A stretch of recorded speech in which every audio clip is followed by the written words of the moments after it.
So we should start.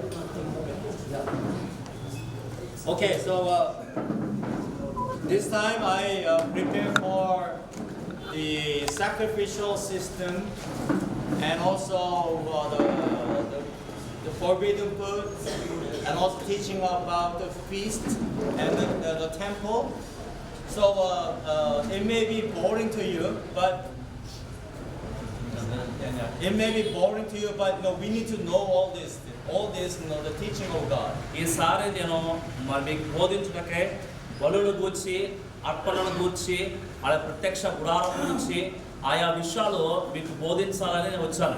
ఒకవేళ చెబుతున్నప్పుడు మీకు వినడానికే విసుగ్గాను లేక బోరుగా ఉంటే ఉండొచ్చేమో కానీ So we have to know Old Testament in order to know the New Testament. అయితే కొత్త నిబంధన గ్రంథాన్ని బాగుగా పరిశీలించి అర్థం చేసుకోవడానికి పాత నిబంధన గ్రంథాన్ని కూడా మనం చాలా జాగ్రత్తగా అర్థం చేసుకోవడం అనేది అవసరమై ఉన్నది. We have to know the the Old Testament to understand the New Testament better.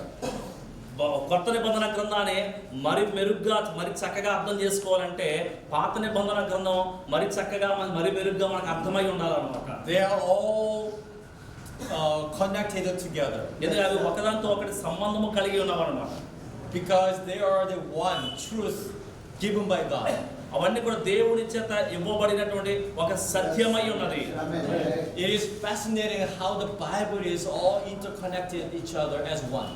కాబట్టి దేవుడికి వాక్యాన్ని చూసినట్లయితే ఒకదానితో ఒకటి కలపబడి సంబంధించబడినది ఒక ఆసక్తికరమైన విషయంగా కనబడుతూ ఉంది. Yeah, so let us just look at let's just go by the verses verse by verse. కాబట్టి వచనం వెంబడి వచనాన్ని ధ్యానం చేస్తూ ఉందాము. And then we'll deal with it.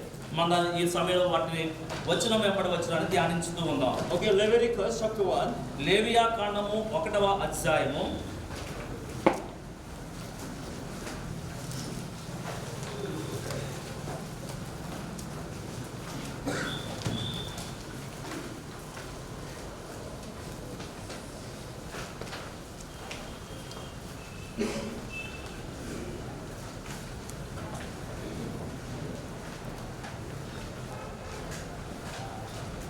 Okay, verse 1 says, let's read it together. లేవియా కాండం 1వ అధ్యాయం 1వ వచనం కూడా కలిసి చదువుదాం. 1 2 3 స్టార్ట్. అతనికి సెలవిచ్చాను. 1వ వచనం ఒకటి మాత్రమే. One verse. No, just one verse. ఆ ఒకటి మాత్రం 1వ వచనం ఒకటి మాత్రమే చదువుతాం. మన చదువు చూడండి. యెహోవా మోషేను పిలిచి ప్రత్యక్ష గుడారము నుండి అతనికి ఎలాగూ సెలవిచ్చాను. ఆమేన్. Who spoke about this? దీని గురించి ఎవరు మాట్లాడుతున్నారు? The Lord, right? Prabhu. Yeah. It was not Moses' word. ఇవి మోషే యొక్క మాటలు కాదు ఇవి. It was the word of God. ఇవి దేవుని యొక్క మాటలు అయి ఉన్నవి. This is very important. ఇది చాలా ప్రాముఖ్యమైనది. This the sacrificial system was not made by the human beings. కాబట్టి ఈ దహన బలులు అర్పించే ఇక పద్ధతి క్రమం ఏదైతే ఉందో ఇది మనుషుల ద్వారా ఏర్పాటు చేయబడినది మాత్రము కాదు.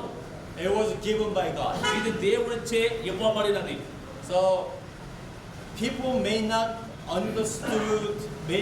understand what that really means. కాబట్టి దీని యొక్క అర్థం ఏమిటో దీని అసలు సత్యం ఏంటో ప్రజలు చాలా మంది దీనిని గ్రహించలేకపోతూ ఉన్నారు. And then we begin to understand the meanings of the sacrificial system later. కాబట్టి రాబోయే దినాల తర్వాత మనము ఈ అర్పణల యొక్క క్రమం ఏమిటి అన్నది దాని అర్థవంతం ఏంటో మనం క్రమంగా ఒకటి మనం ధ్యానం చేస్తూ అర్థం చేసుకుందాం. Some are very prophetic.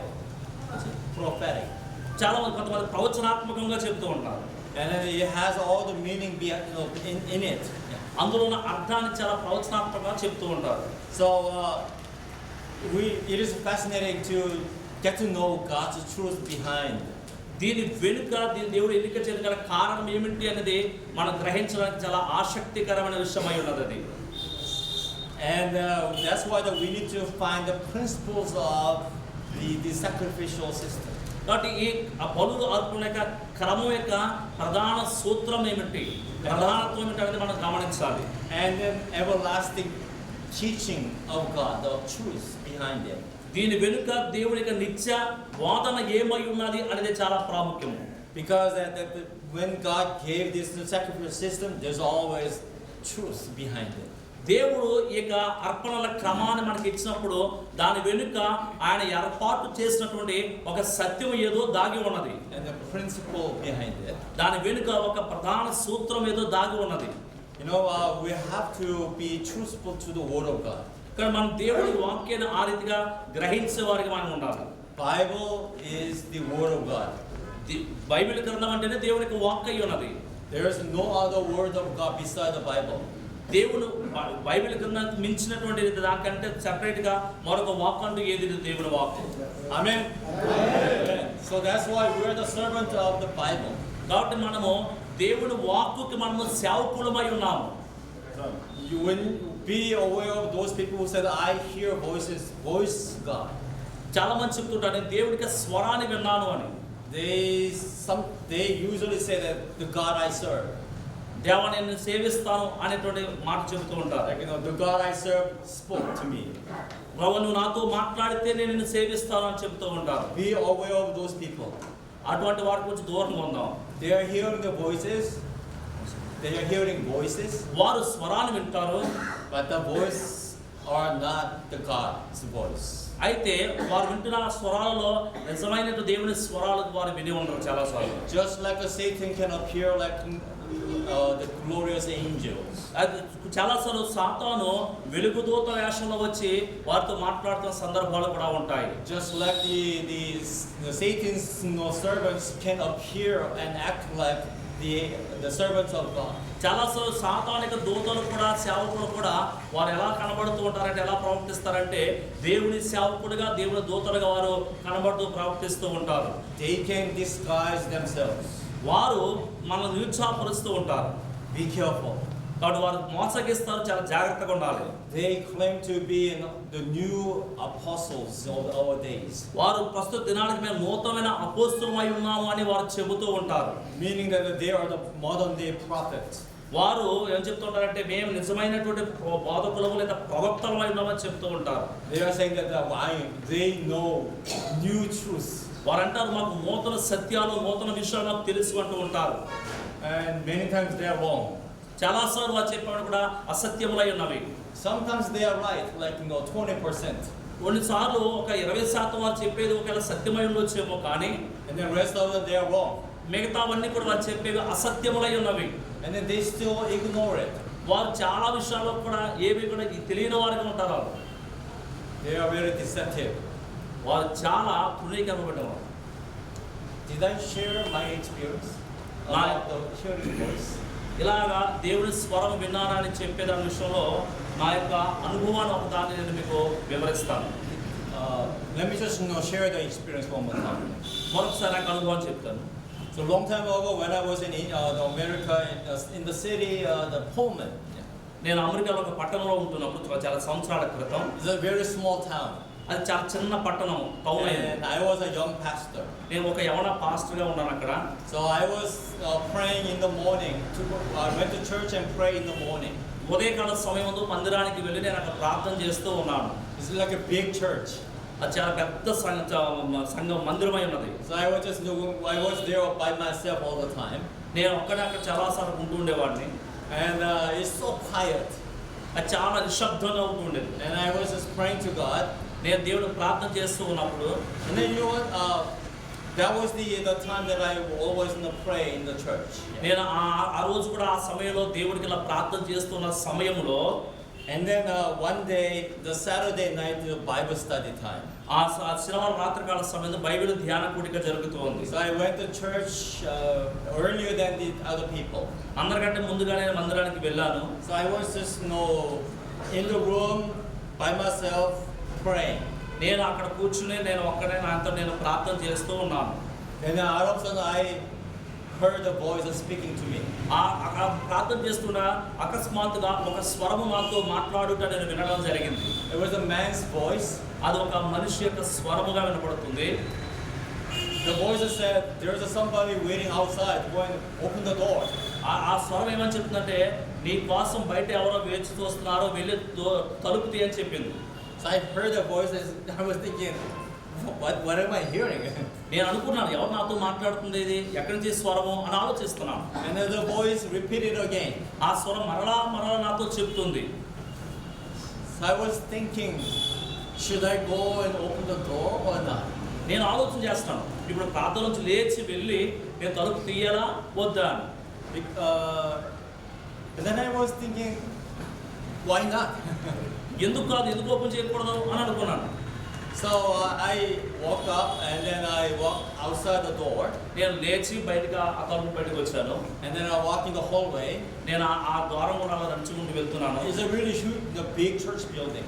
అది చాలా పెద్ద మందిరం అన్నమాట, చాలా మందిరం కట్టడమైనది. And then I stopped. Yeah, I had just stopped. నేను అక్కడ వెళ్తే ఒక చోట ఆగాను. And I asked the voice, tell me who's waiting. నేను నాతో మాట్లాడిన స్వరంతో మాట్లాడాను. ఎవరు నా కోసం ఎదురు చూస్తున్నారు నాతో చెప్పు అని నాతో మాట్లాడిన స్వరాన్ని అడిగాను. And then the voice said, Kim Young-gun 집사가 waiting outside. పలానా వ్యక్తి నీ కొరకు బయట ఎదురు చూస్తున్నాడని ఆ స్వరం నాతో మాట్లాడింది.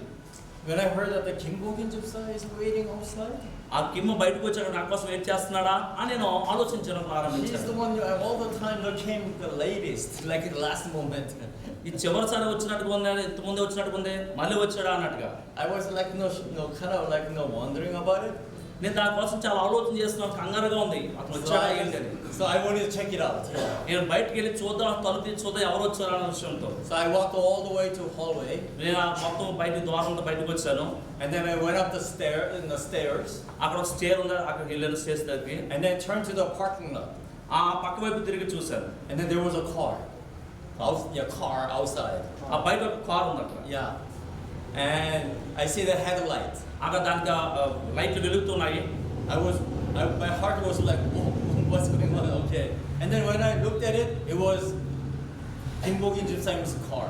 నేను ఎప్పుడైతే బయటికి చూస్తానో కార్లో లైట్లు వెలుగుతున్నాయి, నా హృదయం చాలా ఆతృతగా ఉంది. నిజంగా ఏ వ్యక్తి అయితే నా కోసం ఎదురు చూస్తానని చెప్పారో ఆయన కార్లో ఉండి నా కోసం ఎదురు చూస్తూ ఉన్నారు.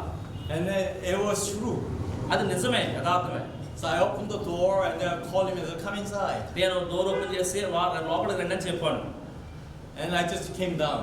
నేను అప్పుడు మళ్ళీ క్రిందకు వచ్చాను. I didn't tell him what happened. అయితే ఏం జరిగిందో నేను చెప్పను. But I just kept it myself. I was really stunned. నేను ఆ స్వరం ఎలా వినడం, ఆ అనుభవం బట్టి చాలా ఒక రకం అకస్మాత్తుగా ఒక రకం స్తంభించిపోయాను.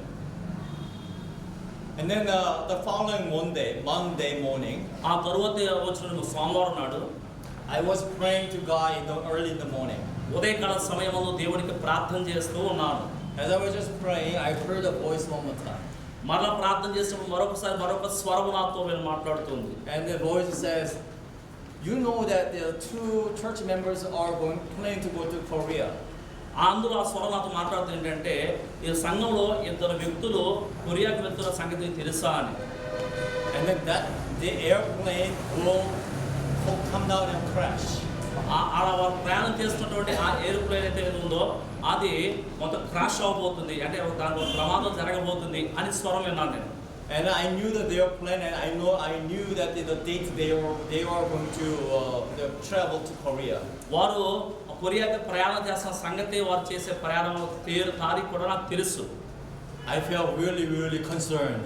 నేను నిజంగా అయ్యో అలా జరగకుండా చాలా బాధపడడం జరిగింది. What should I do?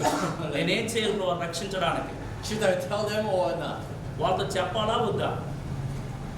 You know that knowing future, you all people, that knowing future is not blessing for us. కాబట్టి కొన్నిసార్లు భవిష్యత్తు జరగబోయే సంగతి తెలుసుకోవడం కూడా మనకి ఆశీర్వాదకరంగా ఉన్నది. It's headache, that it really, really headache. అది చాలాసార్లు మనకు చాలా తలపోటుగా చాలా బాధాకరంగా మార్చబడుతూ ఉంటుంది. And then I told my wife and then discussed about the matter. ఆ విషయం వచ్చి నేను వారితో తెలియజేశాను. And then what should we do? నేను ఈ విషయంలో ఏం చేయాలి, వాళ్ళతో చెప్పాలా వద్దా ఏంటనే విషయం వారిద్దరూ కూడా చర్చించడం జరిగింది. And then I decided to tell them. నేను ఒక నిర్ణయానికి వచ్చాను, ఏమైనా సరే ఈ విషయం వారికి చెప్పాలి అని. I called the two deacons that I used to play tennis together. అక్కడ ఉన్న ఎవరైతే వెళ్ళబోతున్న ప్రయాణపడతాం పిలిచి వారితో మాట్లాడాను. And then don't ask me the reason why. ఎందుకు అనే కారణం మీరు నన్ను అడగొద్దు. Can you, change the flight?